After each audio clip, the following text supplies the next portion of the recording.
presenters today, Jenny and... This meeting is being recorded. Hi, everyone. I'm Jenny Herald. I'm the VP of Evangelism at Gtmhub. So I help with a couple few things in the organization. I am the host of our podcast, Streams with Deadlines, manage our analyst relations program, partner marketing, as well as like talking at events to folks like you. So really happy to be here. And I'd like to pass it on to Seth really quickly to introduce himself, and we'll get into the content. I'll actually introduce myself as we go along. I will start by saying, I think probably the fourth most common phrase now. I'm just going to share my screen. And we will get started. Okay, so we're going to talk, as Josh said, about OKRs today. But what we're going to do first is 30 minutes or so in which I'll walk through this idea of how you bridge the strategy execution gap using data-driven OKRs. After which Jenny and I will spend another 30 minutes or so kind of talking through and answering some of the most common questions that we find from our clients or prospects or just in the industry. And then we'll open up to more in-depth questions from all of you. So, Jenny already introduced herself. I'll just say a quick few words about me so you know who's talking to you. I'm Seth Elliott, the Chief Operating Officer at Gtmhub. Didn't start as COO, I started actually as CMO, and then our CEO persuaded me, I guess would be the right word, to take on a broader remit at Gtmhub. Prior to that, I was the Chief Marketing Officer for a company called Free2Move, which was Peugeot's new mobility unit. And then previously, I've spent a number of years, approximately 2 decades, in senior roles as either Chief Marketing Officer, Chief Strategy Officer, Chief Operating Officer, mostly in tech, but including companies large and small and industries such as specialty pharmaceuticals and luxury cosmetics. And I mention that just so that you have a sense that I've seen not just at Gtmhub with our clients, but personally, a lot of different types of companies and different industries of different sizes. And I think that's important when someone like me is talking to you about how you might use OKRs to know that it can be applicable to you and it's not just coming from one particular perspective. So with that in mind, I just want to set some few core ideas. What do we mean when we say strategy? It can mean a lot of things to a lot of different people. I typically don't read slides out loud. I think you all know how to read. So in this case, however, I'm just going to emphasize it. To us, strategy is some form of coherent set of either concepts, analyses, policies, and action guidelines. That's quite important, that are designed to respond to a high stakes challenge or opportunity. I would argue that a high stake challenge includes growth of your business in whatever form it happens to exist. Loosely, you can place the diagnosis and policy piece in the strategy bucket and some form of integrated and coherent action and execution bucket when we start talking about connecting strategy and execution. Sorry, having problems with my Zoom. Okay, so I'd also like to talk a little bit about KPI. Hold on, I'm having some technical difficulties.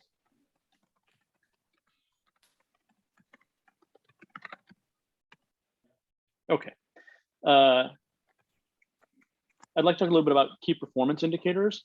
So key performance indicators, we're all used to that, I think, at this point, right?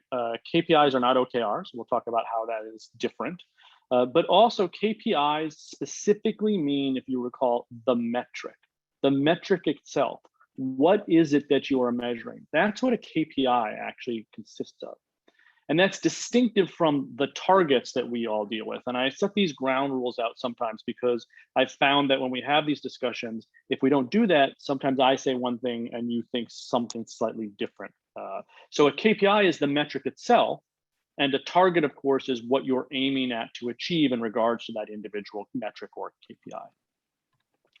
All right, with all of that in mind, hopefully we're past the boring part. What gap am I talking about when we talk about strategy execution gap? Well, it relates to some of these ideas, right?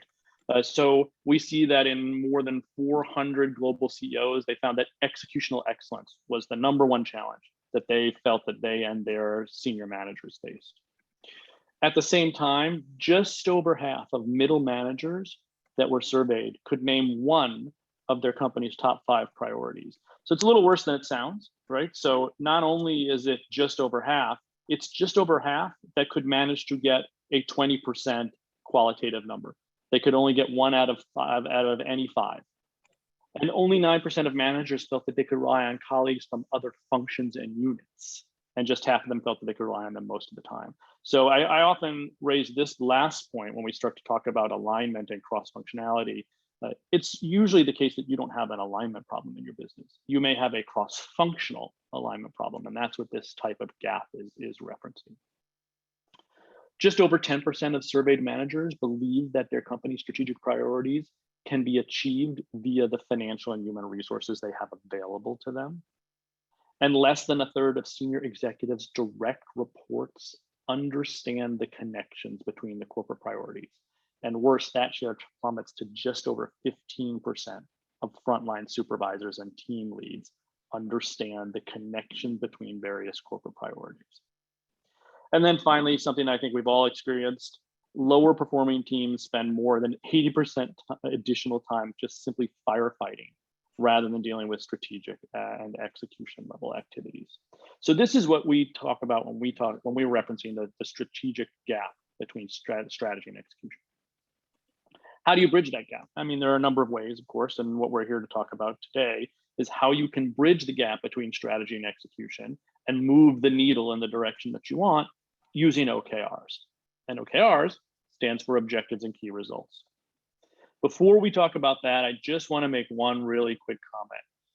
I'm sure this isn't the case for anyone on this call, but you never engage in an OKRs effort if you don't have the vision and mission of the company clear.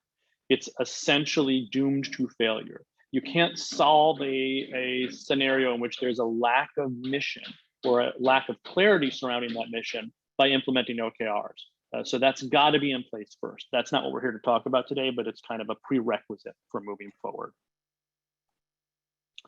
So what are OKRs? Where do they come from? A quick history on this. I would say we can start even before the timeline shown on this slide. Basically, management science, as we all think about it, probably started with Frederick Winslow Taylor in the 1900s, and there wasn't really a lot movement from that period, and that's kind of the golden age of command and control functionality in business, assembly lines, supervision of line workers and the like. Other than perhaps the development of human resources as a concept in the 30s, we didn't see a lot of movement until the 50s when a great deal of kind of explosive activity starts to occur in regards to academic and practical review of management science. And one of the pioneers and luminaries of that is Peter Drucker, who in 1954 developed something I'm sure all of you have heard of called management by objectives. Well, management by objectives starts to evolve, and in the late 60s, early 70s, Andy Grove, when he was CEO at Intel, creates what we now know as OKRs.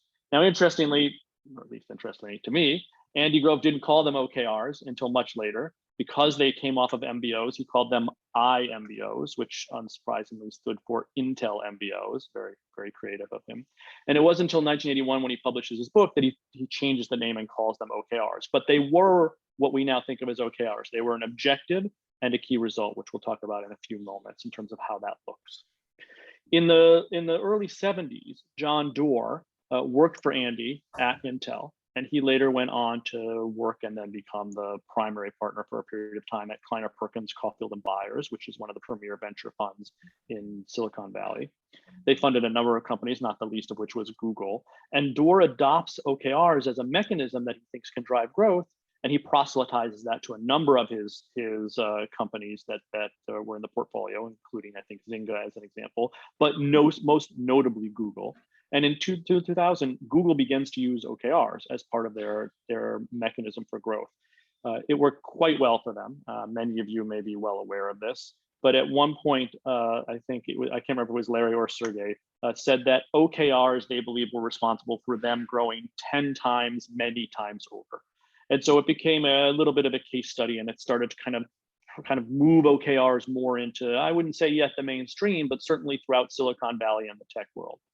And over time, OKRs percolates its way further and further away from Silicon Valley, more and more into mainstream activity.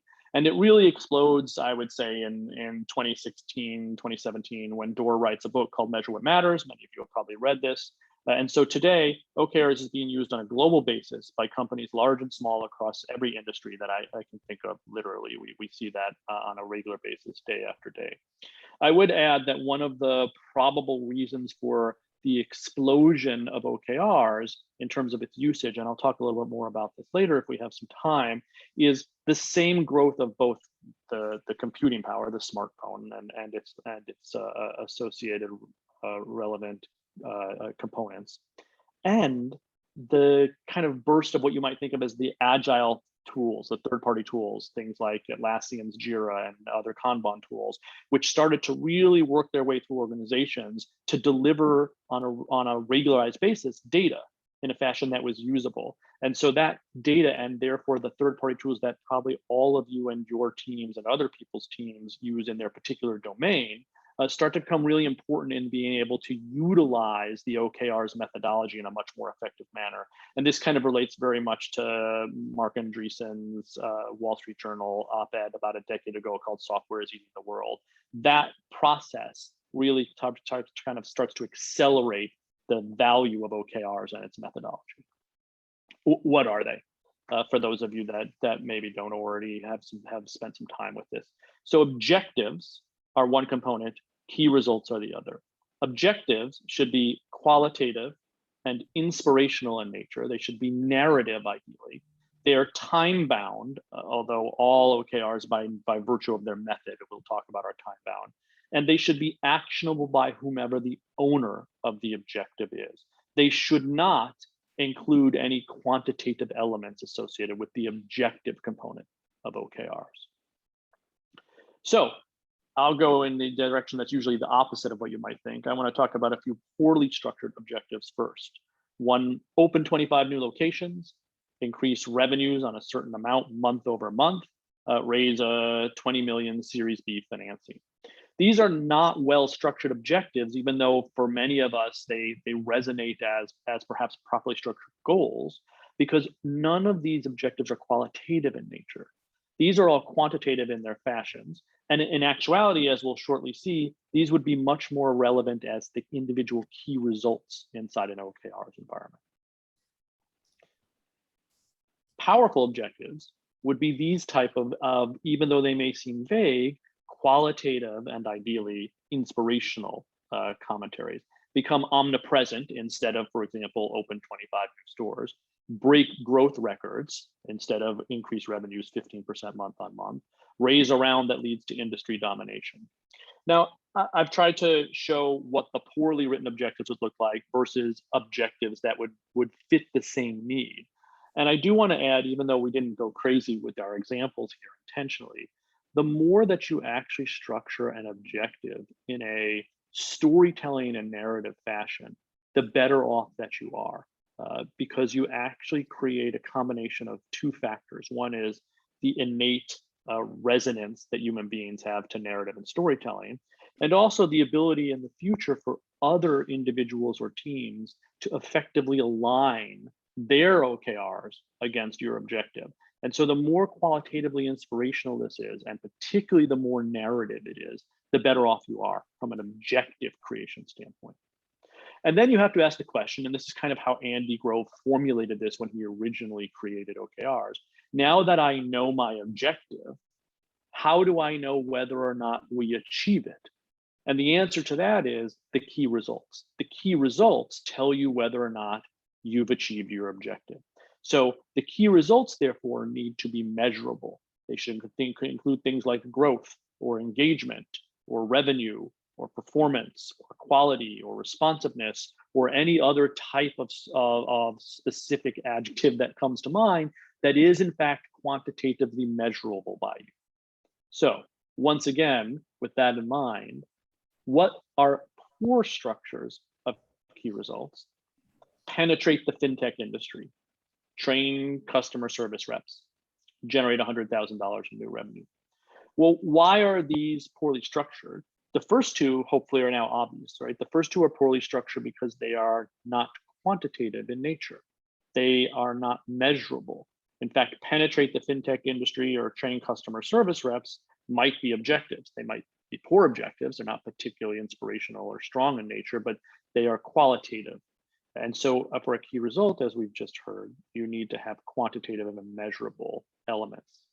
The third one's a little bit of a trick. The third one, in fact, officially would be a key result. You could generate $100,000 in revenue as a key result, but it's not a particularly usable key result. That's basically replacing, for example, someone's quota and just simply transposing it into a key result. So I placed that on there to just kind of foreshadow a conversation that we'll have about the value of instrumentation surrounding key results. Well-structured key results would look more something like this. Initiate an air cover advertising campaign to 1,200 fintech accounts. It's now measurable. It's 1,200 fintech accounts. Did we successfully deliver advertising to them pursuant to the channels that we use? Review 4 calls per rep each month and provide feedback instead of training customer service reps. And then the last one, schedule and perform 100 demos to new qualified prospects. Well, this is a much better key result, for example, than deliver $100,000 of new revenue. And that has to do with the concept of instrumentation. So initially here, right, we've described objectives as qualitative.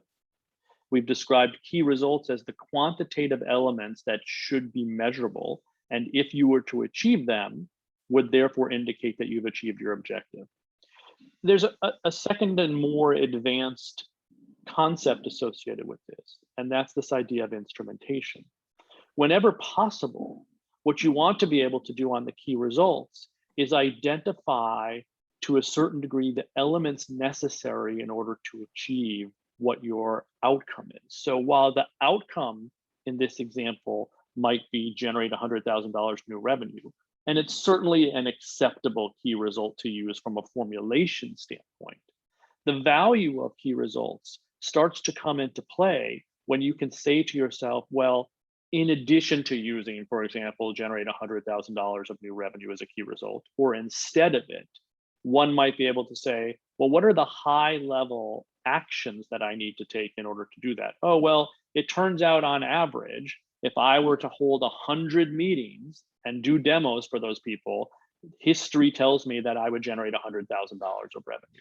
And if that were the case, you're much better off trying to create your key results associated with that instrumentation of the performance of those 100 demos rather than the $100,000 of revenue. So I sneak this part in here a little quickly, and we can certainly ask questions and talk about it in more detail if desired.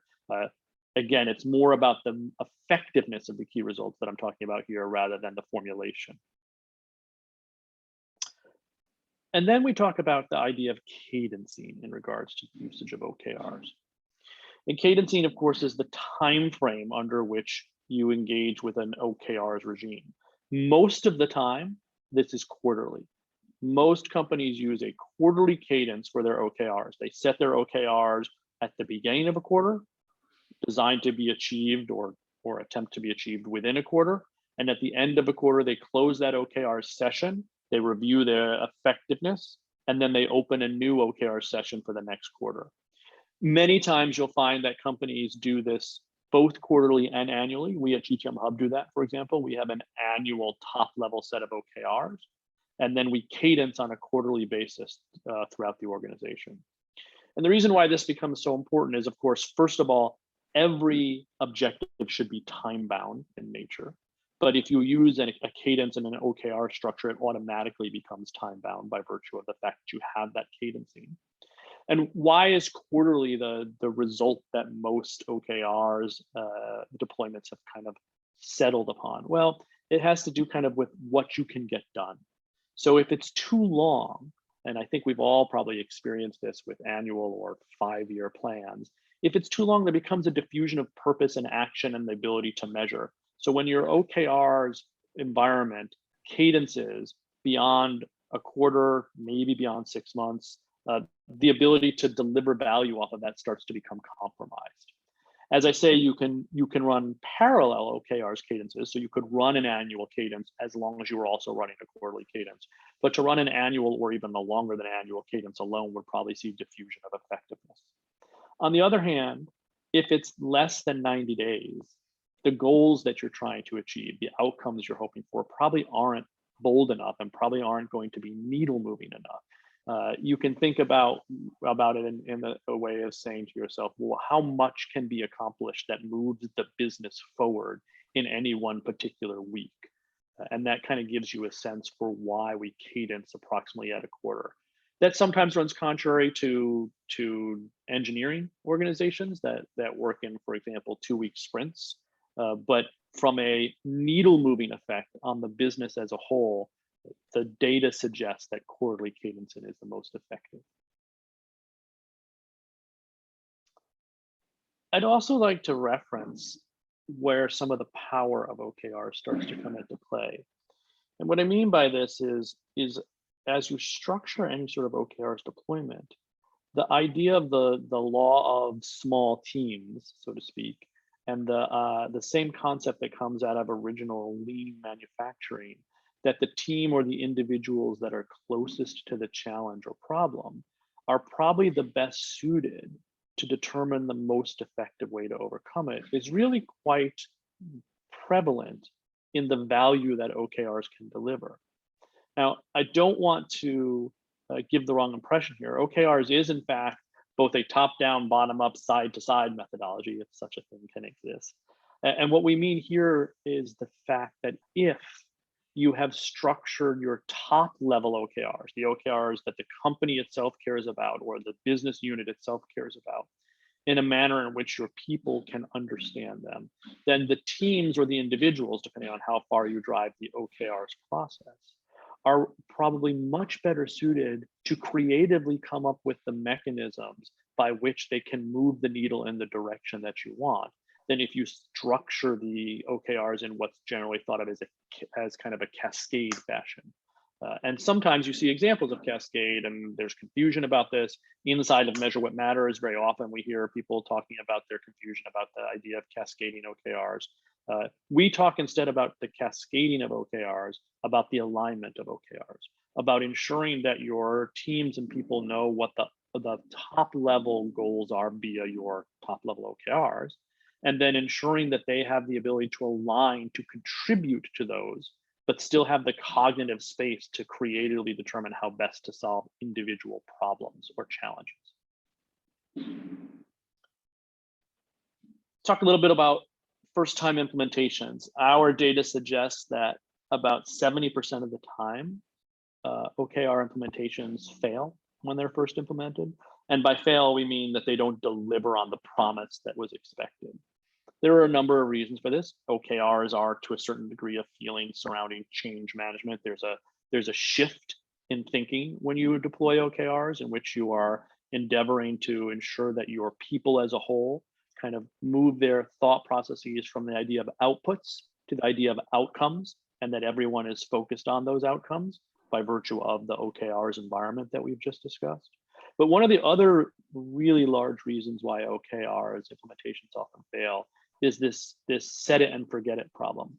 So people come and they create OKRs. Everything looks great. We've done a whole bunch of work on it. The quarter begins. And then 90 days later, there's this mad scramble where everyone goes into their OKRs and updates the results. And in between, something else happens in regards to the business. So that's the set it and forget it problem. And that problem, while it's not the end of the world, having OKRs in which you've created the environment and then you review the environment at the end of the quarter is better than not having OKRs. It's not really taking advantage of the power of OKRs. The real power of OKRs includes regularized updating of the OKRs as you move on. So how can you do this? Well, first of all, you engage in something surrounding the idea of one-on-ones, or what is often called Monday check-ins, right? You take a set of weekly action priorities, you look at the confidence level of the OKRs from each individual owner or team owner, and very often you engage in some sort of review where you do what's the progress, what are the plans, and what are the problems, things of this nature. However you structure it, the important part is to ensure that there are regularized check-ins regarding the OKRs, which implicitly therefore assumes that the owners of those OKRs are updating the results. What's been happening, because remember, each of the KRs are quantitative and measurable. So every week, it might be every 2 weeks in some cases, but on a regularized basis throughout the session of the OKRs, throughout the quarter, the owners of those KRs are updating progress, both in terms of the quantitative numbers and ideally in terms of any sort of commentary and competence surrounding whether or not those KRs are in blockage or are likely to be achieved. So if you think about what I've just said, it sounds great until you start thinking to yourself, well, but doesn't that mean I might have 400 people and they have to now spend a whole bunch of their time going in and updating their OKRs? And that's a whole bunch of time that they're spending not working on executing in the business. So most businesses legitimately say, the thing is, we don't have time for OKRing. We don't have time for our people to spend regularly starting their week by taking 2 hours of their day to go run down the data that they need to update their individual KRs or whatever it might take for any particular person. So one of the ways around this is dynamic key results. I won't talk too much about this because it depends on how you engage in an OKRs effort. We happen to have an OKRs platform. It includes things like automated and dynamic key results. Other people do as well. You can do this yourself. That's the whole point and the reference that I made earlier to the explosion of third-party tools. Most of the time, the quantitative measurement of most of the KRs that matter lives somewhere. You have other third-party tools that generally contain this data. Sometimes they may be manual in nature. Sometimes it might be as simple as updating a spreadsheet or a Google Sheet. But in any case, what you can do is you can integrate your key result, your OKRs environment, against these other third-party tools to automate the spill-in of that data. And this does two things. One, it obviously removes a lot of that time that otherwise would be spent by individuals updating their key results. But more importantly, it creates an environment in which OKRs suddenly start to, for lack of a better phrase, start to sing. They start to create value that I don't think most people had ever considered that they could. And what I mean by that is the following. You now have an environment in which most of your, or many of your KRs are automated. Let's imagine that. That means that in a near real time, let's call it, basis, the data is spilling in that showcases the health of your business, assuming that your OKRs have been effectively written. So now you can conceive of, imagine this graph in which you have OKRs on the vertical axis. So that's, let's call it your execution. And you have your KPI targets, your strategic priorities on the horizontal axis. So the ideal, of course, is for everyone to be in this upper right quadrant. Your execution is succeeding and your strategy is succeeding. You are moving the business forward exactly in the fashion that you wanted to. Now, I'm 52 years old. So I come from an era in which if we were really lucky, we would close out a quarter and 6 weeks later, we would manage to do some form of forensic analysis on what went wrong. At which point, half the people in the room would point out that we were already halfway through the next quarter, and therefore maybe it didn't really even have relevance any longer. But regardless, if we could even figure out what went wrong at the end of a quarter, we were really happy. So the idea that in the middle of a quarter, as an executive, you would have a viewpoint on the health of the business and be able to identify what areas needed course correction, that's pretty amazing. And that's what an effective OKRs environment can allow for. I will just run through really quickly. You can imagine the three other quadrants on here, right? The immediate opposite quadrant is the idea where, well, your execution is failing. And of course, therefore, your strategy is failing. And you in real time can see that because you can see that your OKRs aren't being successful. Your key results aren't being activated upon and executed. And you can see the needle's not moving on your strategic KPIs. So you can course correct in an effort to move from there to the golden quadrant. Without going into too much detail, there are of course two other quadrants, neither of which are ideal. In this quadrant, in the upper left, you can imagine that somehow it seems your OKRs are succeeding, but your strategy is failing. And this goes to the famous Drucker quote, in which I constantly trot out. I think my team is tired of it. You probably will be by the end of this session as well, which is that management is doing things right and leadership is doing the right things. And if you have a properly deployed OKRs environment, you should be able to evolve both of those. And in this instance, if you were using this correctly, you would be able to see that your OKRs were being successful, and yet somehow your strategic KPIs weren't moving. And that would, among other things, perhaps tell you that your OKRs had been set wrong. So your people had gotten really great at doing the wrong things. And conversely, you would be able to see again, in this example on the lower right, that perhaps your OKRs were not successful, but somehow your strategic KPIs were moving in the direction you wanted to. And again, without digging too deeply, this probably means usually something along the lines of people set OKRs, they knew they weren't the right OKRs, but there'd been a lot of pressure to set certain OKRs, and then they just went ahead and did the other things that they know they needed to get the business done anyway. But that becomes important for you as an executive, because you want to be able to understand how can you create predictability and replicate success on an ongoing basis. The most important part of all of this is that if you have an OKRs environment in which there are automated key results, or even if they weren't automated for some reason, if you have an OKRs environment in which your people are regularly updating their key results, it enables you in real time to see the health of your business on both an execution and strategy basis, and take the appropriate steps necessary to identify blockers and course correct in near real time, which is a pretty effective and amazing consideration when you're trying to grow. All right, almost at the end of the me pontificating session, I just want to talk about kind of some of the how do you go about doing this ideas, especially when you've never done it before. What do you do when you're trying to start out? Well, usually you start out with some session set, right, where you have to determine what should our OKRs be. And here's one example of how you might go about this. Usually you kind of back your way out, call it 2 weeks beforehand. You might solicit all employees and ask them, look, what's the one objective that we should have as a company? Just one, just start with one. Again, remember, qualitative and inspirational, although the reality is you will collect a lot of data from your employees, and then someone will have to synthesize that, even if there was quantitative information that comes in. You collect those and you rank them, maybe the top 3 to 10, depending on how large your company is. Then you gather your core executive team. The executives then add anything that they felt was missing. What do they believe the one prime objective should be? You free list all your KPIs, your metrics that could matter in any way from a quantitative standpoint that you should be measuring. You group these together, you try and synthesize these into a series of buckets so that you're not duplicative in nature. Then, as an executive team, knowing what all of that looks like, you start to set some key results with variables, right? We need the KPI of X KPI, Y KPI. We need to do these things to it in order to move the needle. Ideally, you kind of end up with 3, maybe a usage key result, some sort of revenue or profit key result, maybe a satisfaction key result. That's very dependent on your business.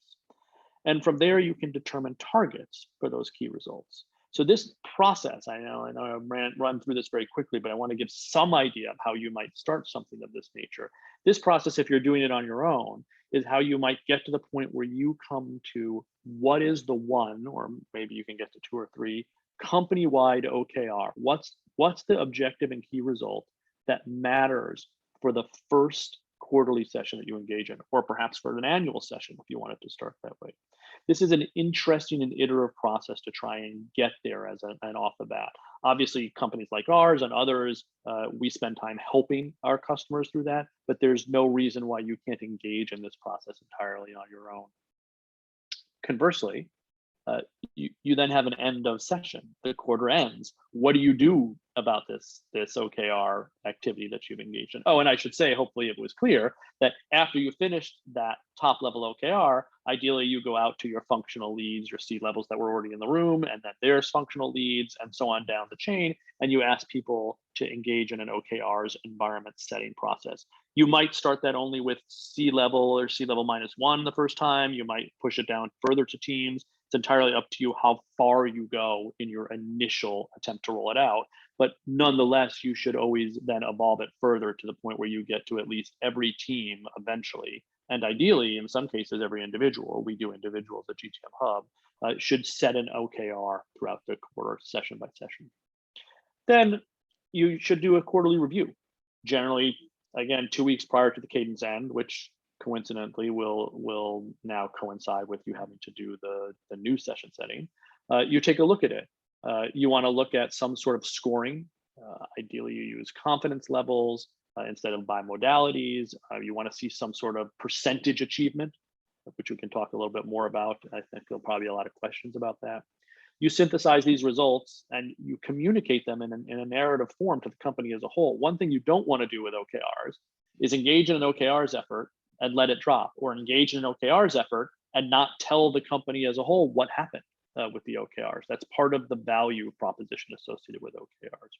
And then you just rinse and repeat this whole thing. Now, this is obviously a very fast, stripped down example, but I wanted to at least give some sense of how you might just go about this on your own if you decided to try and test it and not engage with, for example, an OKRs consultant or software or something of this nature. So I'm going to stop there. I think that was a lot of information that hopefully was valuable that I just run through. We'll pause, and I think then maybe spend some time now where Jenny will have a conversation with me about questions that she and I both often encounter from our other clients, and then we can move on to other Q&A. If there are any burning questions, let's make sure, I know Josh, you're grabbing them, let's make sure we get them surfaced, and we can, if there's a lot of them, then Jenny and I can certainly cut the session between us short and we can move on to individual questions. Great, thanks so much, Seth, for that presentation. So we have now, I think, well over 1,000 customers, and I have a podcast called Dreams with Deadlines, where I get to talk to leaders across the world about the strategy execution gap and how they're using OKRs to cover it. So we've gotten a lot of similar questions during our time working at Gtmhub, and so we'll start with a few that I actually saw paralleled in our chat. The first one maybe we can talk through is like, how do we make sure that key results don't just end up being a bunch of tasks or our to-do list repurposed in the form of OKRs? Because that seems to happen a lot. And that disambiguation, I think, is quite important. So Seth, what do you have to say about how we can make that happen?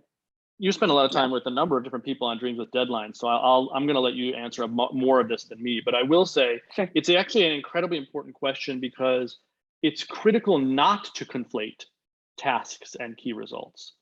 Because otherwise what you end up is this long laundry list. So how do you try and disambiguate these pieces? Well, one is you limit the number of key results under any one objective, right? Somewhere between 2 and 5, I would say. It can be a little bit more if it's necessary. It could even be as few as 1 if that was clear. But you want to have a limited number of key results to help avoid that problem. And this starts to go back to the idea of a high impact.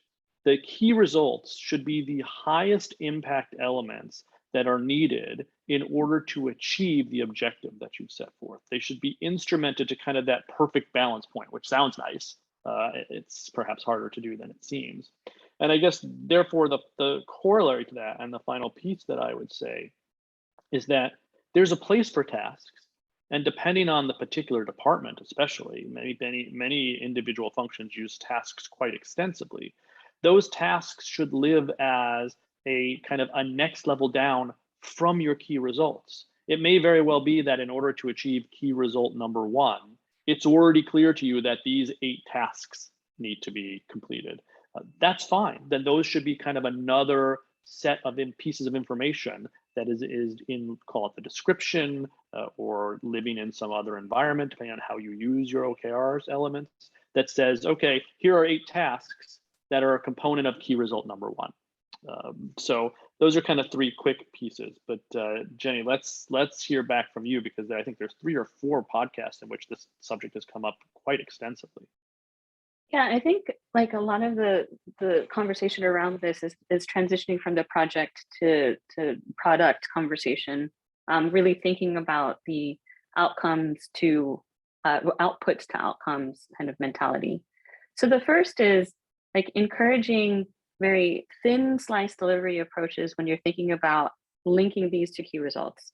So as you're thinking through your projects, how can you like streamline or cut back the tasks or the to-do lists or the projects that will move the needle, kind of akin to what Seth was saying. And the reason why you want to do that is because then you're still helping the organization and those teams that are responsible for those outcomes to be thinking about what they are going to affect in terms of change of behavior on behalf of the customer, or some sort of growth, or some level of satisfaction that they're increasing. That is what they need to be focused on. If you start to conflate that with project or task delivery, now they're thinking about completing project plans, and the efficacy of the OKR methodology is therefore lost. Like, we're trying to up-level people to have longer term thinking about the work that they're doing and how that impacts the business objectives. And right now, a lot of people are really focused on what's the next task and let me complete that. It's not really changing that mindset. And we really need that to happen if we want to be able to really inject innovation into the organization, greater risk taking, and collaboration across teams, which a key result that is mostly project-based likely won't have those attributes. And so that's something to be thinking about, is encouraging like thin slice delivery approaches when you're thinking about connecting, this is the work that I'm going to do that will help advance this key result, which is in service of this overall goal, and we're going to call success when we move the needle on it. The other thing to think about, and this is why it's probably most comfortable for teams, is they're really comfortable with hitting goals where projects are delivered. In the OKR kind of world, it's okay to not always hit your goals. It's actually expected that you may not do it. And the reason why is because if you're really going to foster an organization of innovation, then you need to be able to reward failures as much as you reward successes, because they're trying things they've never done before. In the project environment, it's likely that they've done something similar before, but we're encouraging our folks to really push for growth. And so those are some ways to be thinking about the project task versus key result conversation. It really is, what are the key things that you're going to do that really will impact the business, and what can you be doing at your level to make that so? And then how are you tracking progress and sharing that with the rest of the folks so that we can see, either the learnings or the successes as we go along. Hopefully that helps. Another question we get a lot is, what are the main benefits of OKRs? We talked about, where they came from and, why this matters, but what are some of the main benefits, and what problems do OKRs not solve? Seth, maybe you can talk to some of that. I mean, there's a series of these kind of OKR superpowers. If any of you have read any of the OKRs literature, in particular, Measure What Matters, you'll see some of these. Focus is probably the most important one, right? Because this combination, I would say, of focus and alignment, they're individual pieces. I don't believe that most executives get up, get in their car, drive to work and say to themselves, oh, I have an alignment problem. So I personally don't necessarily focus on that as much. I think alignment is a component of the value that gets driven. And that value is everyone understands where are we headed and how should we try to get there. And that involves the combination of focus and alignment. And those are two really big components. And Jenny, I'll let you answer some of the others, but I do want to add another piece that isn't traditionally thought of as the power. Part of what OKRs does is it creates, well, it's recursive. You need to have fostered this outcome versus outputs thinking, as Jenny and I have both referenced. But if you start to do that, OKRs helps to further cement that muscle in regards to outcomes versus outputs. But OKRs becomes a mechanism by which you can create a more effective learning organization if you use it the right way. And this is often not thought of as one of the powers of OKRs. And I think it's one of the tremendous ones. We use that internally to Gtmhub, and it relates very much to Jenny's comment about the fact that you can miss the achievement of the KRs. The missing the KRs isn't the important or non-important part. The important part is why. Why did a KR get missed? It fosters a review of, did we just set the wrong thing? Did we measure the wrong thing? Are we not sure how to do something? Was there a blocker? Is it the wrong time for this? 10 other different questions that I'm sure all of you can think about. But by virtue of setting the OKRs into play and using them with that perspective, you create this environment in which I think you can get this iterative learning function, which then leads to more rapid cycling from a business standpoint. And that's a really big power of OKRs. One thing that they're very much tied to, though, is this whole idea, as we talked about, a high stakes challenge is what strategy is focused on. OKRs are to a certain degree high stakes, right? They're designed to drive growth or drive change, drive transformation. They're not really great for KTLOs, right? For keep the lights on stuff. It's important to distinguish between the two. Your job still involves keep the lights on stuff, right? My CFO doesn't get to decide that she's just not going to produce financial statements for the month because it wasn't part of her OKRs.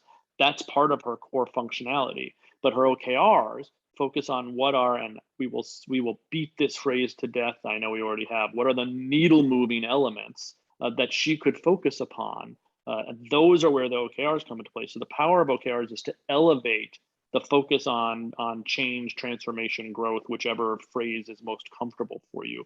And so it's both a power and it's an element where it doesn't come into play. You can't use OKRs to just kind of like move the organization along in a normal fashion the way it does every day. And then finally, I would say what it isn't good for is command and control, which is a real struggle for a lot of enterprises. If you want a command and control structure, you can build it with OKRs. You can cascade OKRs down from level 1 to level 363 if you want to. But what you've really done is taken a very much a Taylorism approach, and you've basically just you've imposed a command and control functionality onto a methodology that's designed to be so much more than that. So there's a balance.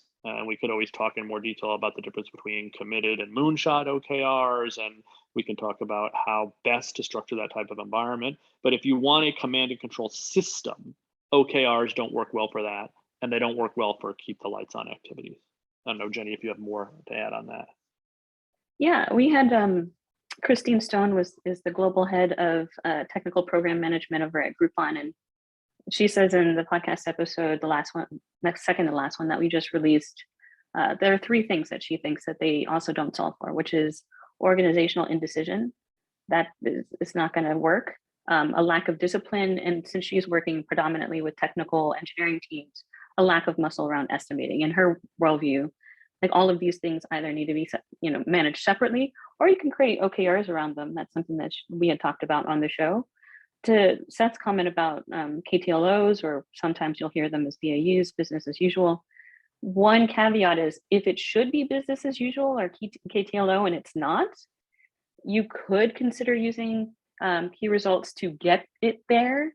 But for something that is already healthy or it's operationalized and things are progressing as they should, there's absolutely no reason to add an additional level of what I would consider operational tax to the business and monitoring those things. I think it's a waste of people's time. We want people to be focused again on the things that will move the needle, which you'll hear us say quite often.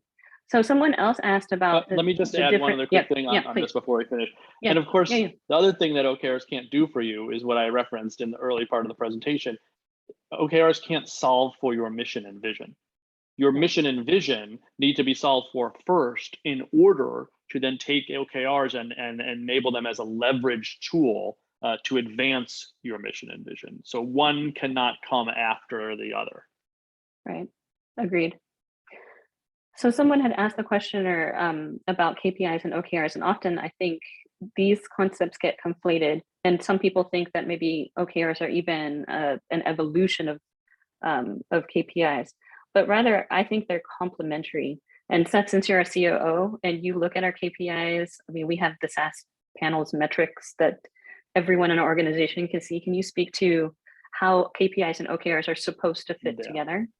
Well, this is like a sandbag question from Jenny to me because we deal with this internally all the time. I have a slightly different, I don't know if it's unconventional, I just think it's a different view in terms of how I would kind of phrase this. So first off, KPIs relate to that wonderful phrase that we just talked about anyway, which is moving the needle, right? First, you determine what metrics matter to you, what are the things you should be measuring, and then what targets do you have associated with these. I actually like to find a mechanism, if I can, to get our clients when we first start to work with them, to list out all of the health metrics that they think are important for their business before we even start talking about OKRs. we happen to have a KPIs module inside of our platform, which makes this really easy because then you can connect the two. But in general, if you can get a list of all of the health metrics that are important to the business or to the business unit or to the division or whatever particular unit we're talking about, now it becomes really easy to see the connection between these two things, right? Because now your KPI targets either themselves become key results if it's relevant for them to be so, or they serve as the kind of the apex guide in that strategy execution graph that I laid out that tells you, well, here's where we need to be. Now the question becomes, what is the stuff that we absolutely must do in order to get there? And I'll just tell everyone, despite all the methodology that we've talked about, OKRs are in our DNA as a company that does what we do, right? And Jenny can certainly attest to the fact that when my leads, so Jenny is the VP of Evangelism, and the CMO reports to me, the SVP of Customer Success, our CFO, our VP of Research, Insights, and Analytics, all of these levels that are either C or C-1, when they report to me, the first thing I say to them every quarter is, let's not talk about OKRs, just tell me the 1 to 3 things that you are going to be able to do this quarter that moves the business forward. Now, they already know at the executive level what we've set as our top level OKRs. They know what are we trying to achieve as a business. They know that. But I am just simply saying to them, what are the things? What's the stuff? What are the 3 things that if you did, Yvonne, who's our CEO, Yvonne and I would say, it doesn't matter that you failed at everything else, right? Because those 3 things moved our business forward so dramatically that it's okay that the other stuff needs to be cleaned up. So when you think about it, that's related to KPIs. If you know what your KPIs and their targets are, then you can instrument your way down from that. And you want to do that full instrumentation, but always work at the level that is as high as you can manage on that instrumented funnel.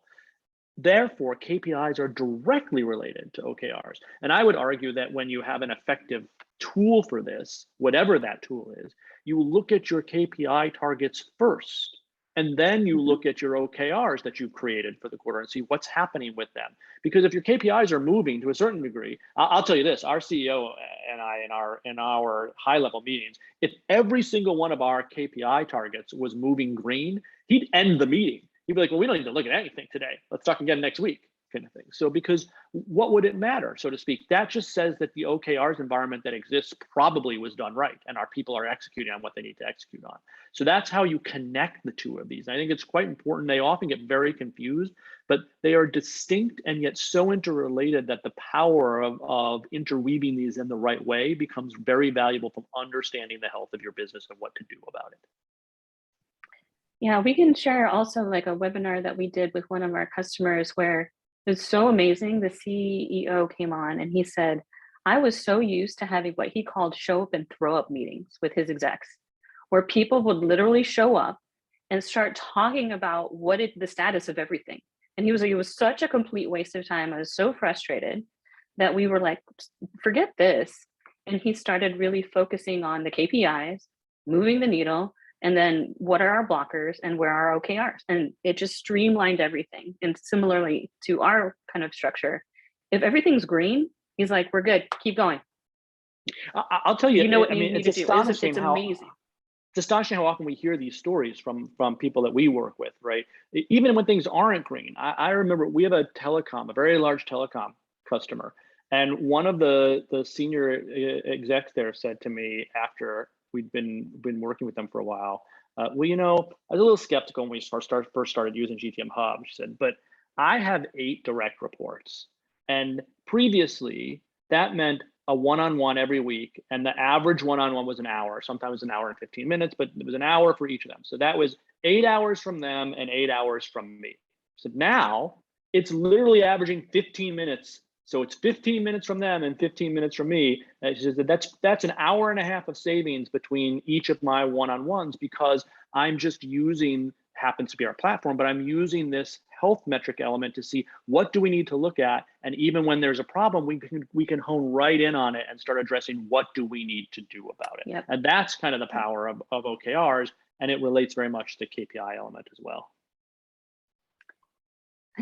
Thank you. So I saw something wonderful because we know that we already have a lot of performance management processes in flight. Like we know that. One of them probably being like performance management with employees and evaluations that happen on an annual basis, most likely. Seth, from your experience, like how does the OKR process work with that stuff and incentivizations? Because this is interesting. And I have actually a podcast episode, so I can follow up with I'm gonna Red probably Hat. probably let you answer lots of this because this is one of those bugaboo's that's a conversation that I just intensely dislike. But let's give some background, right? So OKRs and performance management or rewards are supposed to be divorced from one another. There's a lot of reasons for this. One of the primary reasons being if you tie OKRs to achievement and therefore you inform your performance management activity by that, your rewards, then what you do is you've started to vitiate that power of getting the people closest to the problem to choose how best to address it, because instead of making big leaps and taking big bites and stretching their goals and trying to innovate and achieve, they'll ratchet back as much as they can get away with because their entire compensation is keyed off of it. So the dogma is you should not include OKRs with performance management at all. And there's a whole conversation that I'm going to let Jenny have about CFRs, right? But I will just say, as a practical executive and also dealing with people, I think, excuse me, to a certain degree, that's somewhat of a bullshit answer, because what's the reality? The moment you put an OKRs environment in place in a company, what's the likelihood that either the individuals or the executives are somehow just going to ignore it? It's like the old story of Chekhov being told when he was trying to join a particular club, sit in a corner and don't think of a white horse. So obviously what happened is the first thing he does is he starts thinking of a white horse. You've been told not to think about it. So that's what happens with OKRs and performance management. So what you have to do is find a mechanism, and there is no right answer in my opinion, but you have to find a mechanism by which OKRs are overtly determined to be only one small piece of the performance management process, but extantly agreed upon as a piece, so that no one thinks that somehow it's not part of it, because they don't believe it. Neither executives nor individuals will believe that OKRs aren't part of the performance management piece. And there are a number of ways to do that. You can choose committed versus moonshot OKRs as a mechanism for that. You can choose it as a scorecard that has a piece of it. You can actually structure it versus learning mechanisms versus achievement mechanisms. There are a number of different ways you might go about it, but I believe it absolutely has to be recognized that the moment that you use something like OKRs, it's going to have an effect on your performance management regime, and you have to use it. Now, Jenny, you've done a lot more analysis of this and discussion with this with other practitioners. I hate the topic, even though I have to deal with it all the time. So I'm going to let you. Yeah, I mean, so some of the folks I get to talk to are actually like CHROs, so Chief Human Resources Officers, and they're struggling with the definition of this. And I've seen it done a few ways. A lot of that already Seth has covered. Another piece that I found was really interesting is really related to the culture aspect of the business, right? If we imagine culture to be the behaviors and the attitudes and the values we expect from everyone and how they're going to behave with one another, like if that's the definition set, when you're entering an OKRs environment, you could be looking at how people are interacting with one another and incorporating that as well in the performance evaluations. To what degree were people outside of perhaps a specific discipline, hard line, dotted line related to someone else, helping someone in the organization achieve their key results, someone else. Behaviors like that, like teamwork and cross-functional activity that we want to drive. And there are HR leaders that say, we will use this as part of perhaps a scorecard or a rubric, but we'll also look at the attitudes and behaviors that we want to foster, and we will incorporate that and the observations therein as part of the performance evaluation conversation, because then we're incentivizing people quite literally to act right. To the extent where, I mean, Netflix, I got to talk to the VP of product who took Netflix from DVD to home all the way to content, which is what they do now, it's live streaming, or not live streaming, but streaming content. And like he told me that there were, I think, 2 or 3 VPs at Netflix that violated some core values in the business. Well, we talked about it on the show. He did a case study with me. He's like, what do you think happened to those VPs? And this was a cultural problem. It wasn't even like they did anything necessarily illegal. It was core values related. He's like, they got fired. I was like, oh my gosh, like they took it that seriously. And so that's how they shape behavior. And that's why some of the HR leads that I've talked to have said, we're going to incorporate this absolutely in our performance evaluation because we think that's important. We want to shape the behavior of the organization. We will incentivize for it. So I think that was a really, really interesting way and like an intense way to think through it. Maybe So we get a little bit more. I think we're about an hour in, right? So Josh, Yeah. did you, you've probably been collating questions from the audience. So Josh, did you want to maybe, and Yeah. I think Laura, you wanted to not record at this point, is that right? Yeah. Yeah,